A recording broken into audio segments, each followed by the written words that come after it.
So now we're open to question and answer sessions. If you have any questions, so don't hesitate, and you can raise up your hand and come to the front, and you can have the microphone. Okay, thank you. I have 3 questions. The first question, in your lecture, you said that at first you wanted to be a doctor, then wanted to be a carpenter, and finally you ended up being a teacher. Now my question is, should we say that in those first 2 professions, there were no happiness in them? That's my first question. The second question, in your presentation, you also said that you worked for 30 years without any salary. Now, my question is, as you are working as a teacher without any salary, who was taking care of your materialistic needs?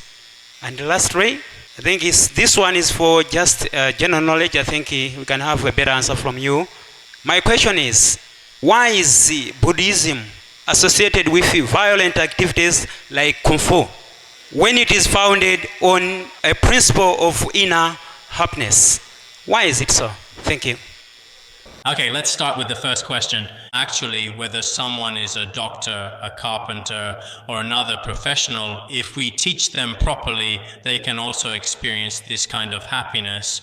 But teachers are different. They are the people who change minds. If you look at a carpenter, that work is mainly about mastering a technical skill rather than transforming the mind in such a profound way too.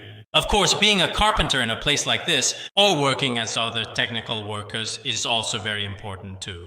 So we also hope that in these places, if a technical school could be established, it might bring greater material benefits and more meaningful value to the local society, helping people develop skills and creating a more beneficial future for all. If you are happy being a doctor, or happy being a soldier, or if being a carpenter makes you happy, I do not object to that. But personally, I would not want to be a carpenter.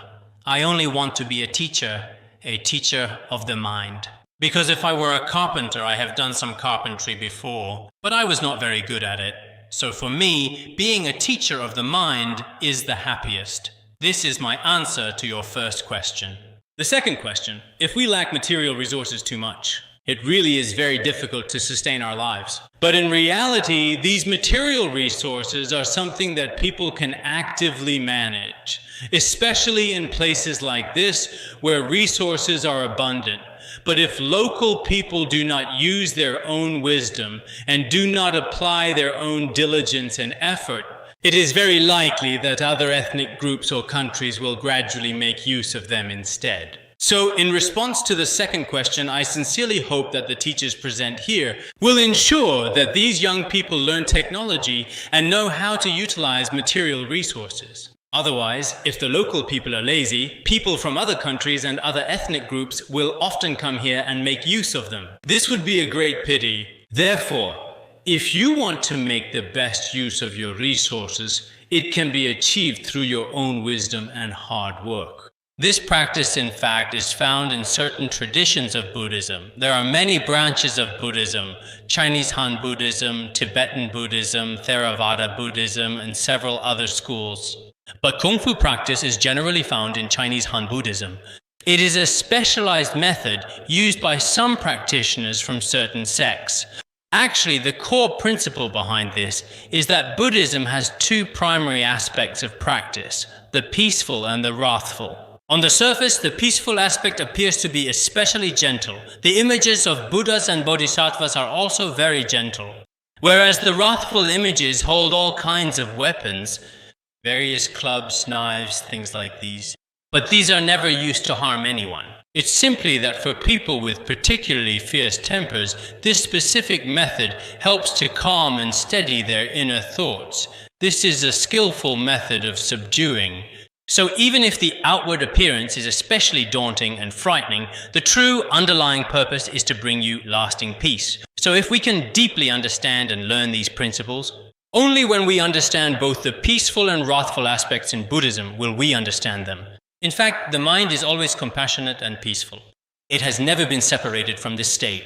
The Buddhist statue that looks quite frightening indeed is very similar to how so many of your African indigenous peoples are really kind-hearted and generous. But in their deeply rooted tradition, when they gather to dance, there are all kinds of intricate masks of various animal heads and some frightening figures. They then begin to perform in front of everyone who has gathered to watch. During the performance, sometimes we feel fear, sometimes we feel joy, and at other times we have unexplainable and mysterious thoughts. So whether it is human tradition or religious history, these dances do not always completely correspond to our ordinary human minds. In order to more effectively attract everyone's attention or to significantly increase people's focus on the ritual itself, in our theatrical dramas and performances, there will often be some exaggeration or some specialized artistic techniques used.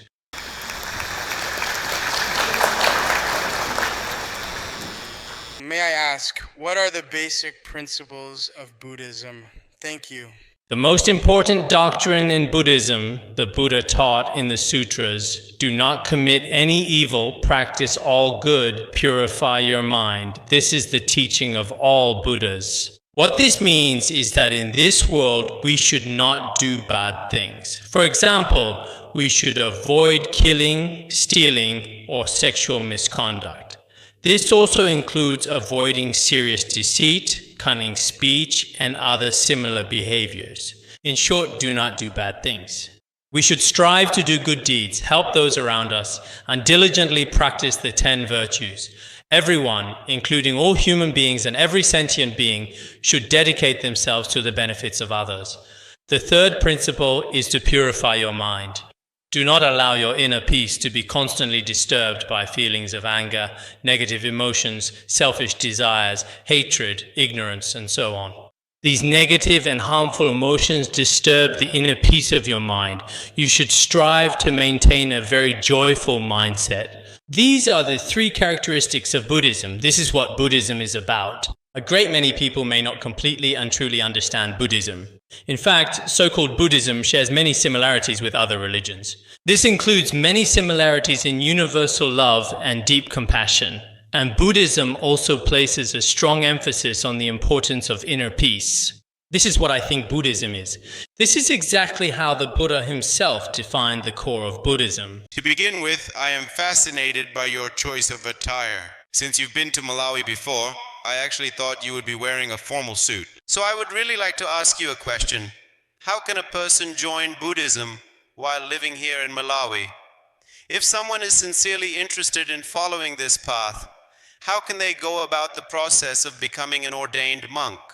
Well, I really wouldn't recommend that approach at all. Simply seeing a monk passing by or noticing the traditional robes they wear and then deciding impulsively right away to become a monk yourself. Because becoming a monk is a truly significant and life-altering decision in one's spiritual journey. It truly means seeing through the many distractions of the material world. Then, with unwavering dedication, you practice and work wholeheartedly to benefit all sentient beings. Of course, I don't recommend becoming a monk hastily without deep reflection. But if you do wish to become a monk, I think Master Huili from the Amitabha Center is often seen here as well. Although there are some noticeable differences in the robes between Chinese Buddhism and Tibetan Buddhism, in fact, the sacred ordination ceremonies and the procedures for becoming a monk are essentially the same thing. Therefore, I would like to suggest that if you wish to be ordained in Malawi at that specific time, with our Master Huili and several other masters present there, it is also possible for you to be ordained there.